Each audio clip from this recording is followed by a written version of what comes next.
Olá, meu amigo e amiga. Estamos de volta com o nosso Portal do José, num dia especial da realidade brasileira, em função das pessoas que vivem no mundo real, que vivem na civilização, que vivem na racionalidade, ficarem absolutamente perplexas com as revelações que nos dão conta que nós aqui no Brasil não estávamos apenas sendo governadas, se a gente puder usar a expressão apenas, por um morcrim de ladrões de joias. Não. Nós tínhamos um morcrim de assassinos, de criminosos, de terroristas, que queriam e planejaram, melhor dizendo, a morte e a eliminação do presidente Lula, do vice-presidente Geraldo Alckmin e do ministro Alexandre de Moraes. Algumas pessoas estão ainda nas redes, nesse universo bolsonarista, tentando minimizar esse episódio que é de uma gravidade extrema e que foi absolutamente esmiuçado pela Polícia Federal. Criou até um problema hoje, uma situação no mínimo inusitada, porque foi perguntado ao presidente da Turquia, o Erdogan, o que ele achava dessa notícia do presidente Lula ter sido ali objeto de uma tentativa de homicídio. Ele falou, olha, o Brasil tem que ser duríssimo com esses terroristas criminosos. Então é isso mesmo que nós esperamos que aconteça aqui no Brasil, embora os criminosos filhos do inelegível estejam tentando aí minimizar esse episódio, dizendo, de uma forma absolutamente falsa, que pensar em cometer crimes da forma como aconteceram esses fatos todos, isso aí não é crime, não. Olha, não adianta vindo do Bananinha e Flávio Bolsonaro tentando perverter a realidade, mostrar para as pessoas que ainda seguem inelegível que esse fato não tem relevância, porque tem muita relevância, porque senão essas criaturas que foram presas hoje, um general, militares de alta patente e um delegado da Polícia Federal, não poderiam ser presas. E a situação para eles vai ficar muito complicada, mas nós temos aqui já algumas previsões do comportamento desses criminosos, que serão comportamentos idênticos ao que a figura do inelegível tem praticado durante os últimos anos ou durante a sua vida inteira. Eu vou trazer aqui para vocês algumas informações jurídicas que desmontam essa fantasia criminosa que o bolsonarismo está espalhando por aí e falar também sobre assuntos correlatos que estão se dando no meio dessa história. Mas antes de mais nada, é sempre muito importante convidar você que está chegando agora ao nosso portal e ainda não nos conhecia, para que, em primeiro lugar, você se inscreva aqui conosco e conheça também os nossos outros vídeos. Se você gostar, compartilhe, recomende. Nunca se esqueça de dar o seu precioso joinha, o seu comentário. Se puder, venha também para o nosso clube de membros. Você que é muito bem-vindo e muito bem-vinda. Gente, é estarrecedor a gente ter visto o que nós vimos. Isso vai ser mais esmiuçado nos telejornais logo mais. Será que alguém acha irrelevante uma arquitetura de um assassinato ter sido esmiuçada com tanta perfeição pela Polícia Federal, que encontrou nos arquivos apagados de Mauro Cid, através de técnicas que foram utilizadas com equipamentos de Israel, tudo comprovado em minúcias? Será que esse episódio não incomoda essas pessoas do mundo bolsonarista, essas versões que eles ficam dizendo para todos os lados aí, que não passou de um mero pensamento? Será que tem gente que vai achar que isso é uma coisa menor? Pois eu quero aqui mostrar para Dudu Bananinha, Flávio Bolsonaro e todos os criminosos que apoiam esse tipo de criaturas aqui no nosso país, que existe um trocinho chamado Código Penal Brasileiro e que se contrapõe a essa fantasia que o bolsonarismo está tentando jogar para a sociedade. Aqui, gente, acho que dá para vocês verem aqui, se dá uma congelada, o que diz o artigo 288-A do Código Penal. Associarem-se mais de 3 pessoas, que foi o caso que aconteceu, houve uma associação de mais de 3 pessoas, em grupo organizado, óbvio que teve ali uma organização, por meio de entidade jurídica ou não, de forma estruturada e com divisão de tarefas, foi o que aconteceu, né? Valendo-se de violência, intimidação, corrupção, fraude ou de outros meios assemelhados, para o fim de cometer crime, pena, reclusão de 5 a 10 anos e multa.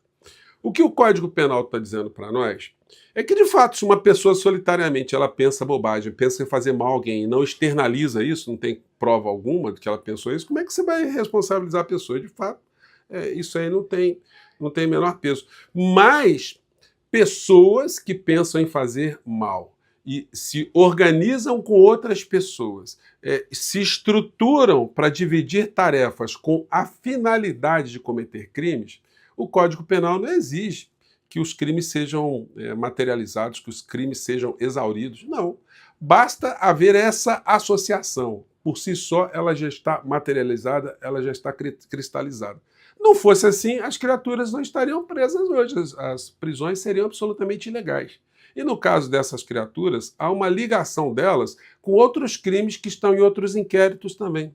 Então a situação vai ficar muito complicada quando o cerco estiver absolutamente fechado, apontando para a figura do inelegível. Não é por outra razão que eu tenho sempre falado aqui com vocês no nosso portal. Essa criatura tem um plano de fuga estruturado, armado. Gente, ele não vai querer ir para a cadeia, ele é um covarde. Quando a situação ficou complicada aqui, ele sabia do que ele estava fazendo, as pessoas estavam ao seu redor. O que ele fez? Ele fugiu do nosso país de forma ilegal. Eu fiz representação à Procuradoria-Geral da República na época, com o senhor Augusto Aras e a senhora Lindora Araújo, que acobertaram esse crime, dizendo que não houve delito nenhum, ele utilizar 2 aeronaves para propósitos pessoais, roubando joias aqui no nosso país, no português claro. Então, ele já sabia que a situação estava muito complicada para ele, porque ele tinha consciência do que foi gestado aqui no Brasil. O cara que foi preso hoje, o general, era um cara que se reunia com ele e dava informações para ele e recebia anuência para a prática desses crimes diretamente do Bolsonaro. Os filhos do Bolsonaro sabem disso e por isso, com a maior cara de pau, o que eles dizem? Ah, só pensar não é crime. Porque eles sabem que estava se pensando mesmo. Então eles estão saindo por essa vertente. Não houve uma repulsa, um repúdio. Não. Então, não, estavam pensando. Qual o problema de pensar? Qual o problema? Vocês vão ver agorinha mesmo, quando essa fila andar.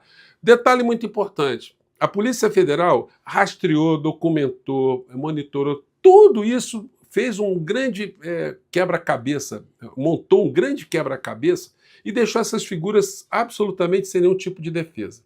Eles não têm como dizer aquilo que está materializado, que está na frente deles ali. E aí o que vai competir a essas pessoas dentro do roteiro padrão do bolsonarismo é a covardia. Dizer que vão usar o direito de ficar em silêncio e que não foi eles, ou que as pessoas que tiverem compreendido mal, enfim, que tinham tomado alguma droga, um remédio de tarja preta, vão vir com alguma desculpa estapafúrdia, já que a fuga para eles ficou complicada agora, né? Depois desses que foram para a Argentina, que serão repatriados para cá, as autoridades estão um pouquinho mais escoladas e nós esperamos, sinceramente, que a figura do inelegível, esse esteja sendo monitorado pela Polícia Federal 24 horas por dia. Ele e os filhos, né? Porque são cúmplices aí desse tipo de crime que quase se consumou aqui no nosso país, especificamente a morte dessas pessoas que poderiam ter consequências muito maiores, né? A Polícia Federal rastreou os telefones celulares, rastreou que eles tinham monitorado quem eram os seguranças de Lula, de Alckmin e de Alexandre de Moraes, quais eram as armas que eles utilizavam, quais eram os coletes que eles utilizavam, quais eram as armas que eles estavam pensando em utilizar, que eles iriam utilizar para a prática desses crimes, para justamente não deixar sobreviventes no meio dessa história. Eles utilizaram viaturas da polícia, da polícia do Exército, viaturas descaracterizadas para esse tipo de situação, se colocaram em pontos-chave, trocaram informações pelo WhatsApp. Tudo isso foi desvendado pela Polícia Federal. Não tem como dizer que só isso não configura crime em nosso país. Eles estão muito equivocados, ou são ignorantes profundos, são os apedeutinhas, né? O filho do apedeuta. O apedeuta é um ignorante profundo. Ou são pessoas muito bandidas, muito criminosas, como o pai, que estão tentando jogar cortina de fumaça para a sociedade. Mas isso não vai colar. Essa história toda teve a chancela do Procurador-Geral da República, que leu tudo isso que eu estou comentando aqui com vocês e despachou ali no sentido de mandar para a cadeia preventivamente essas criaturas. Então, no final, quando a Polícia Federal entregar o que resta dessas informações para o Procurador-Geral da República, ele vai fazer a denúncia, ele já tem os elementos para fazer a denúncia, ele não pode usar os mesmos argumentos de Flávio Bolsonaro e do Bananinha. Portanto, ele vai denunciar. As penas para começo de conversa são de 5 a 10 anos só nessa ORCRIM, sem falar nos outros que eles também vão responder, e aí não vão sair nem tão cedo da cadeia. E, obviamente, se algum fizer delação, a delação premiada só vale quando você denuncia alguém que está em cima da cadeia hierárquica. No caso, o presidente da República. Gente, até a impressora que os caras fizeram, a impressão da estratégia golpista, do planejamento de assassinato, deixou um rastro. Nem eu sabia que as impressoras têm uma espécie de DNA.